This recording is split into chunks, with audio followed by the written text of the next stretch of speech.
The Divine Pymander by Hermes Mercurius Trismegistus, the 11th book of the common mind to Tat. The mind, O Tat, is the very essence of God, if yet there be any essence of God. What kind of essence that is, he alone knows himself exactly.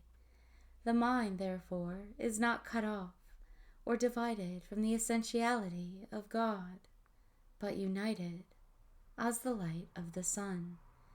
And this mind in men is God, and therefore are some men divine, and their humanity is near divinity. For the good demon, called the gods, immortal men, and men, mortal gods. But in the brute beast, or unreasonable living whites, the mind is their nature. For where there is a soul, there is the mind, as where there is life, there is also a soul.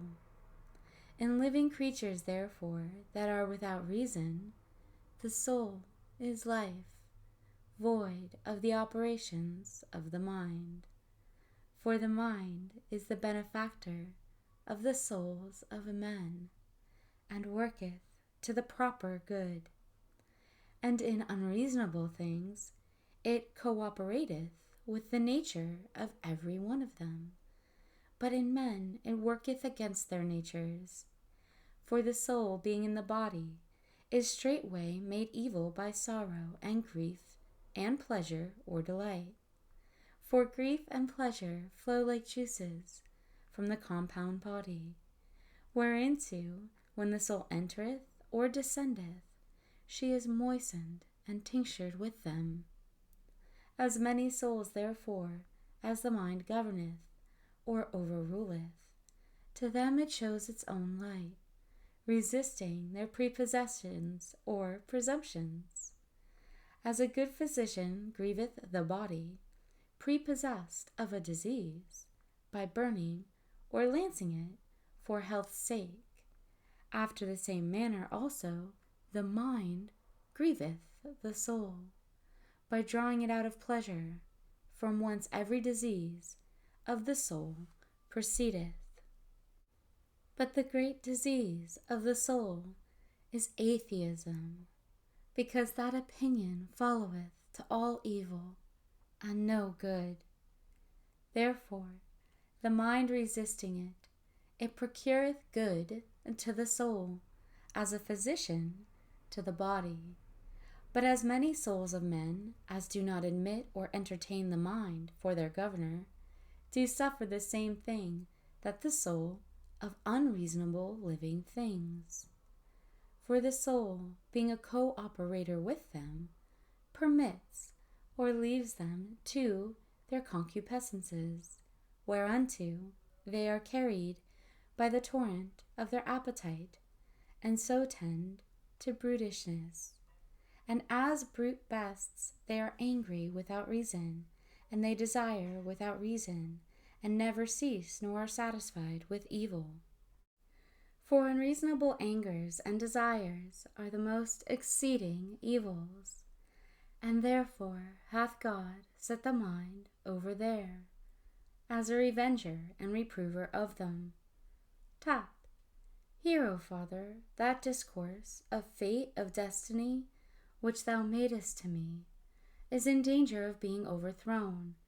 For if it be fatal for any man to commit adultery or sacrilege, or do any evil, he is punished also, though he, of necessity, do the work of the fate or destiny. All things, O Son, are the work of fate, and without it no bodily thing, either good or evil, can be done. For it is decreed by fate that he that doth any evil should also suffer for it, and therefore he doth it, that he may suffer that which he suffereth because he did it. But for the present let alone that speech concerning evil and fate, for at other times we have spoken of it. Now our discourse is about the mind. and what it can do, and how it differs, and is in men such a one, but in brute beasts changed. And again, in brute beasts it is not beneficial, but in men by quenching both their anger and concupiscences. And of man thou must understand some to be rational, or governed by reason, and some irrational. But all men are subject to fate, and to generation and change, for these are the beginning and end of fate or destiny. And all men suffer those things that are decreed by fate. But rational men, over whom, as we said, the mind bears rule, do not suffer like unto other men, but being free from viciousness, and being not evil, they do suffer evil. Tat, how sayest thou this again, Father? An adulterer, is he not evil? A murderer, is he not evil? And so of others. Herm, but the rational man, O son, will not suffer for adultery, but as the adulterer, not for murder, but as the murderer. And it is impossible to escape the quality of change as of generation. But the viciousness he that hath the mind may escape. And therefore, O son, I have always heard the good Damon say, and if he had delivered it in writing, he had much profited all mankind. For he alone, O son, as the firstborn, God seeing all things, truly spake divine words. I have heard him sometimes, that all things are one thing, especially intelligible bodies, or that all especially intelligible bodies are one. We live in power and act and in eternity. Therefore, a good mind is that which the soul of him is. And if this be so, then no intelligible thing differs from intelligible things. As therefore it is possible that the mind, the prince of all things, so likewise, that the soul that is of God can do whatsoever it will. But understand thou well, for this discourse I have made to the question which thou askest of me before, a man concerning fate and the mind. First, if, O son, thou shalt diligently withdraw thyself from all contentious speeches, thou shalt find that in truth the mind, the soul of God, bears rule over all things, both over fate and law and all other things, and nothing is impossible to him, no, not of the things that are of fate. Therefore, though the soul of man be above it, let it not neglect the things that happen to be under fate.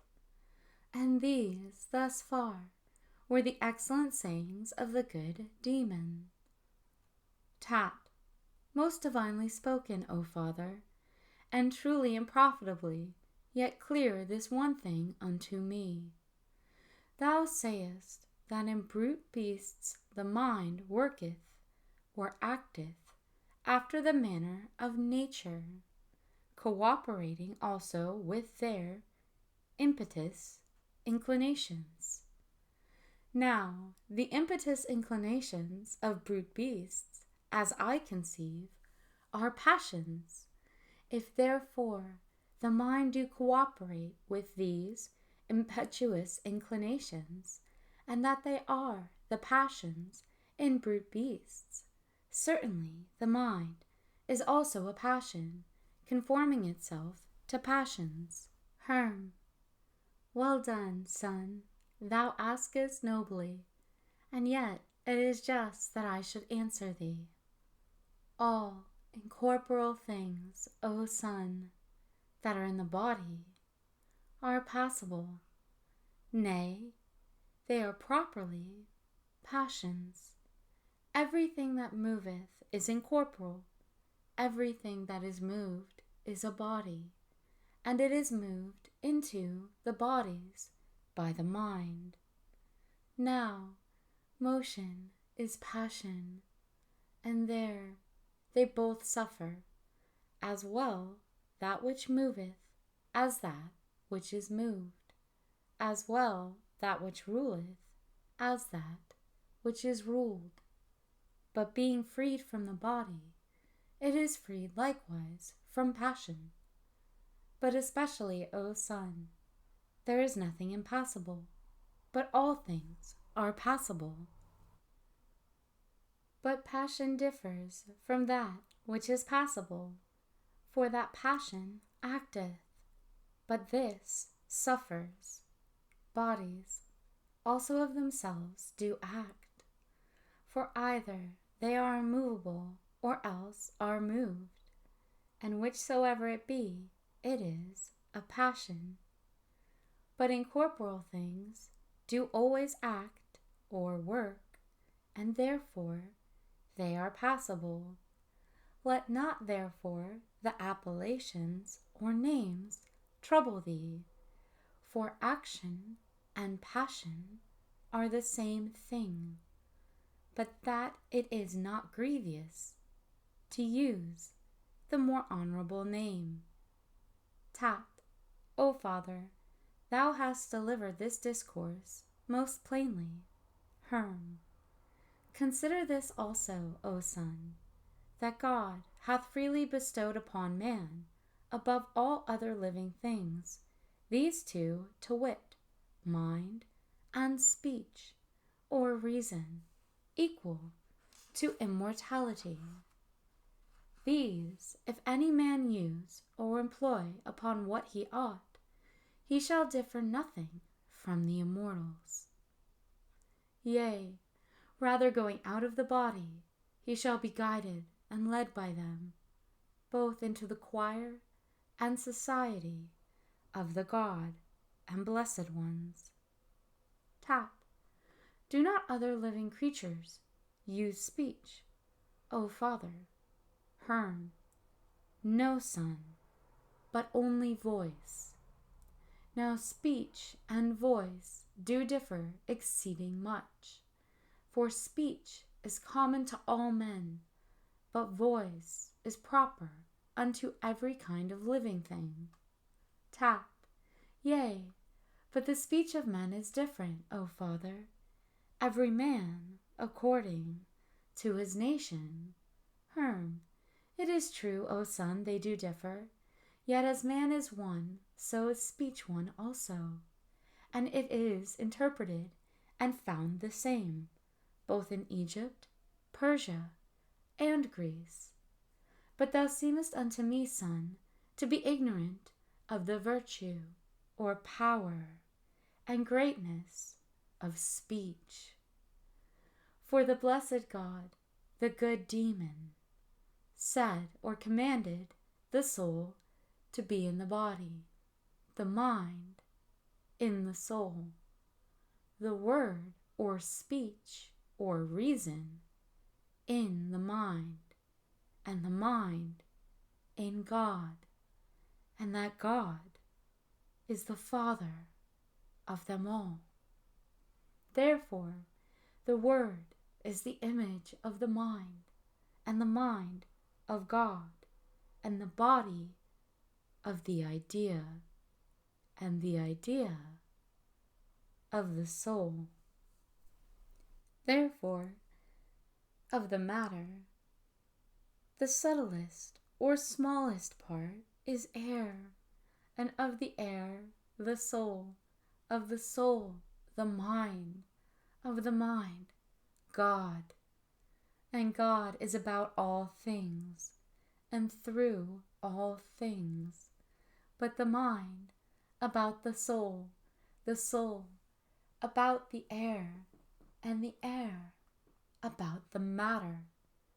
But necessity and providence and nature are the organs or instruments of the world and of the order of matter. For of those things that are intelligible, everyone is, but the essence of them is identity. But of the bodies of the whole or universe, every one is many things.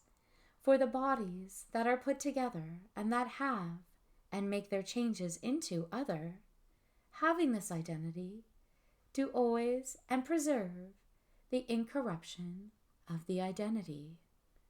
But in every one of the compound bodies there is a number. For without number it is impossible there should be consistence or constitution or composition or dissolution.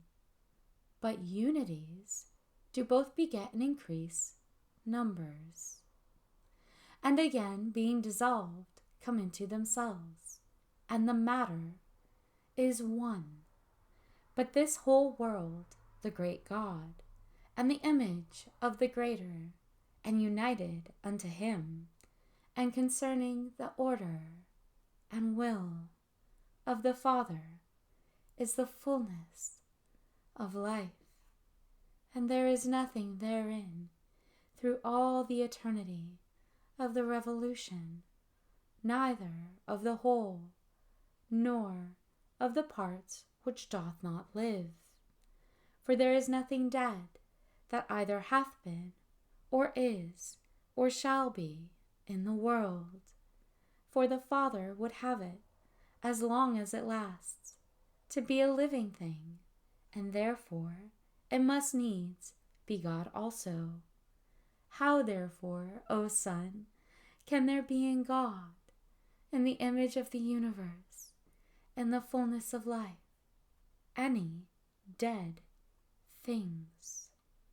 For dying is corruption, and corruption is destruction. How then can any part of the incorruptible be corrupted, or of God be destroyed? Tat. Therefore, O Father, do not the living things in the world die, though they be parts thereof? Herm, be wary in thy speech, O Son, and not deceived in the names of things. For they do not die, O Son, but as compound bodies they are dissolved. But dissolution is not death, and they are dissolved, not that they may be destroyed, but that they may be made new. Tat. What then is the operation of life? Is it not motion? Herm. And what is there in the world unmovable? Nothing at all, O Son. Tat. Why doth not the earth seem immovable to thee, O Father?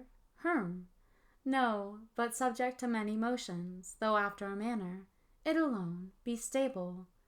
What a ridiculous thing it were that the nurse of all things should be immovable, which beareth and bringeth forth all things. For it is impossible that anything that bringeth forth should bring forth without motion. And a ridiculous question it is, whether the fourth part of the whole be idle. For the word immovable or without motion signifies nothing else but idleness. Now, generally, O Son, that whatsoever is in the world is moved either according to augmentation or diminution. But that which is moved liveth also, yet it is not necessary that a living thing should be or continue the same. For while the whole world is together, it is unchangeable, O Son, but all the parts thereof are changeable. Yet nothing is corrupted or destroyed, and quite abolished, but the names trouble men. For generation is not life, but sense. Neither is change death, but forgetfulness, or rather, occultation, and lying hid, or better thus. For generation is not a creation of life, but a production of things to sense, and making them manifest. Neither is change death, but an occultation of hiding of that which was. These things being so, all things are immortal: matter, life, spirit, soul, mind, whereof every living thing consisteth. Every living thing, therefore, is immortal, because of the mind, but especially man, who both receiveth God and converseth with him. For with this living light alone is God familiar, in the night by dreams, in the day by symbols or signs, and by all things doth he foretell him of things to come. By birds, by fowls, by the spirit or wind, and by an oak. Wherefore also man professeth to know things that have been, things that are present, and things to come. Consider this also, O son, that every other living creature goeth upon one part of the world, swimming things in water, land wights upon the earth, flying fowls in the air. But man useth all these, the earth, the water, the air, and the fire. Nay, he seeth and toucheth heaven by his senses. But God is both about all things and through all things. For he is both act and power, and it is no hard thing, O son, to understand God. And if thou wilt also see him, look upon the necessity of things that appear, and the providence of things that have been and are done. See the matter being most full of life, and so great a God moved with all good and fair, both gods and demons and men. Tat. But these, O Father, are holy acts or operations. If they be, therefore, holy acts or operations, O Son, by whom are they acted or operated, but by God? Or art thou ignorant that as parts of the world are heaven and earth and water and air, after the same manner the members of God are life and immortality and eternity and spirit and necessity and providence and nature and soul and mind, and the continuance or perseverance of all these which is called good. And there is not anything of all that hath been and all that is, where God is not. Tat. What in matter, O Father? The matter, Son. What is it without God, that thou shouldst ascribe a proper place to it? Or what dost thou think it to be, peradventure, some heap that is not actuated or operated? But if it be actuated, by whom is it actuated? For we have said that acts or operations are the parts of God, by whom all living things quickened, and the immortal, by whom are they immortalized? The things that are changeable, by whom are they changed? Whether thou speak of matter or body or essence, know that all these are acts of God, and that the act of matter is materiality, and of the bodies corporality, and of essence essentiality. And this is God the whole. and in the whole there is nothing that is not God. Wherefore, about God there is neither greatness, place, quality, figure, or time. For he is all, and the all through all, and about all. This word, O Son, worship and adore, and the only service of God is not to be evil. The end of the 11th book of the Common Mind to Tat.